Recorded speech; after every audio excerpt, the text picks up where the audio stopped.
اور حضرت علی رضی اللہ تعالی عنہ نے دارالخلافہ جو تھا یاد رکھو مدینے سے کوفہ منتقل کر دیا. ایک آدمی آیا وہ خوارج سے تھا. خوارج جو تھے وہ اہل بیت کے دشمن تھے.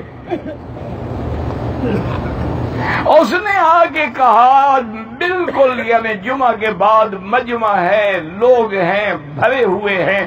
اور نے کہا کہ ایک تو حضرت علی تم نے اتنی بڑی غلطی کی ہے کہ دارالخلافہ حضور کے زمانے میں مدینہ تھا, ابو بکر عمر عثمان کے زمانے میں مدینہ تھا, تم نے مدینہ کی عزت و عظمت کو ختم کر کے کوفے کو دارالخلافہ بنا دیا.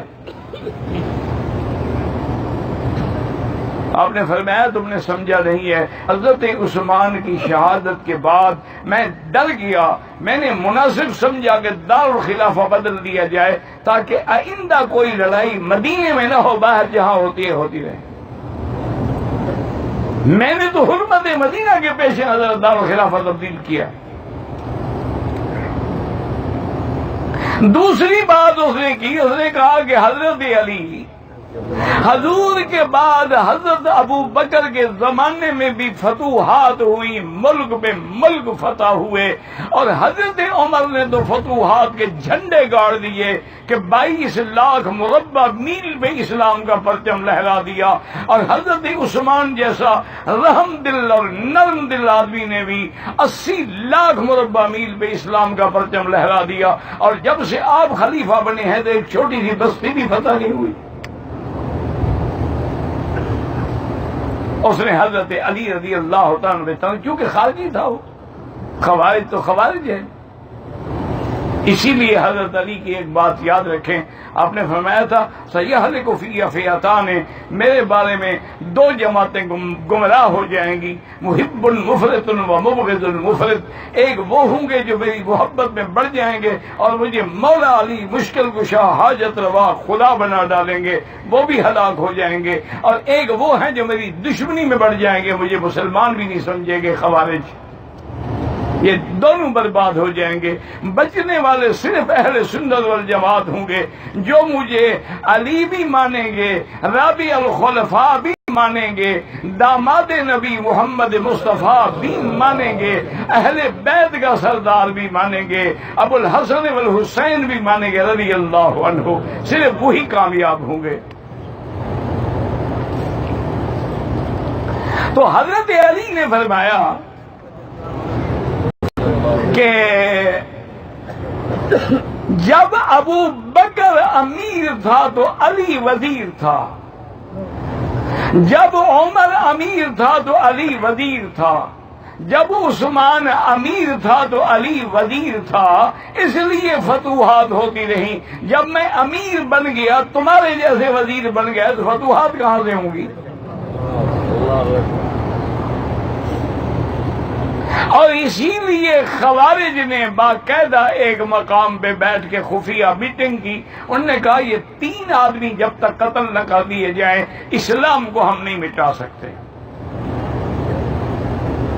ایک تو حضرت علی ہے اور ایک حضرت معاویہ ہیں, ایک عمر ابن العاص ہیں رضوان اللہ علیہم اجمعین. عمر ابن العاص گورنر تھے مصر کے, حضرت معاویہ گورنر تھے شام کے, اور حضرت علی خلیفہ رسول اللہ تھے. انہوں نے 3 آدمی تیار کیے. انہوں نے کہا کہ تینوں آدمی جو ہیں وہ دن بھی اور وقت بھی مقرر کر لو کہ تینوں کے تینوں صبح کی نماز چونکہ اندھیرے میں پڑھی جاتی ہے اس وقت حملہ کریں. ایک حضرت عمر بن العاص پہ, ایک حضرت معاویہ پہ, ایک حضرت علی پہ, تاکہ ایک ہی دن اسلام کی یہ 3 نابغہ روزگار شخصیتیں جو ہے وہ ختم ہو جائیں. عبد الرحمن ابن ملجم جو ہے بدبخت, اسی لیے حضور نے فرمایا تھا اشکل اولین قدار ابن سالف. آپ نے فرمایا تھا کہ علی پہلے دور میں جو لوگ گزرے ہیں ان میں جو سب سے بڑا بدبخت تھا جس نے حضرت صالح علیہ السلام کی اونٹنی کو کاٹا تھا, اور میری امت میں سب سے بڑا بدبخت وہ ہوگا جو تیرا قاتل ہوگا. عبد الرحمن ابن ملجم بھی آ کے مسجد میں چھپ کے بیٹھ گیا. وہ تینوں اپنی اپنی ڈیوٹی پہ پہنچے, لیکن اللہ کی شان ہے عمرو بن العاص نماز پڑھانے نہیں آئے, کوئی دوسرا آیا. حضرت عمرو بن العاص تو بچ گئے. حضرت معاویہ رضی اللہ تعالی عنہ پہ اس ظالم نے وار کیا, لیکن وار اوچھا پڑا. آپ کے بازو تو کٹا ایک طرف سے, لیکن آپ کی زندگی بچ گئی. عبد الرحمن میں ملجم مسجد میں چھپا بیٹھا تھا. حضرت نے جب فرمایا الصلاۃ الصلاۃ صفوا صفوفکم, اور ظالم نے سر پہ تلوار ماری, یہاں تک اتر گئی.